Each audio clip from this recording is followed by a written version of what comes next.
The kingdom, our kingdom, is a kingdom of power. The problem today, are you aware that the current kind of sinners is a product of the current kind of preachers? We are in a generation that is very atheistic in nature. We are in a generation that is logical in nature. They argue the conception, immaculate conception. They argue the Trinity logically. They argue prayer logically. Why? Because this generation of preachers have become talkers, no power. Eloquence, power of diction, oratory of public speaking.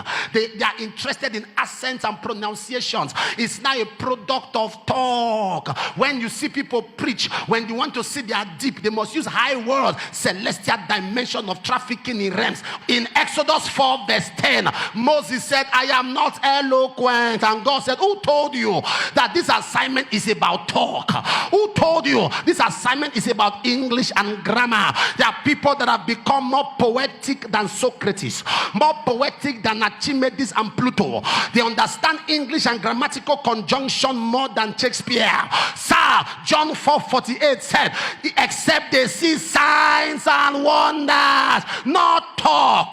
Paul said in 1 Corinthians 2 and verse 4, my preaching and my speech was not with enticing words of man's wisdom, but with demonstration of the Spirit. 1 Corinthians 2 verse 4, he said, was not with enticing words of man's wisdom, but with demonstration of the Spirit and power. Why? Verse 5, that your faith will not rest on the wisdom of man, but on the power of God. We are in the generation of power. In 1 Corinthians 4 verse 20, the kingdom of God is not in word, but in power. Gideon screamed out in Judges 6 verse 13, when the angel appeared to him, he said, where be his miracles? If you are a young preacher of the gospel, you are a young evangelist, you are a young prophet or prophetess, don't go in the way of speech speculation. Don't go in the way of grammatical conjunction. Don't go in the way of rhymes and diction. Go in the way of power.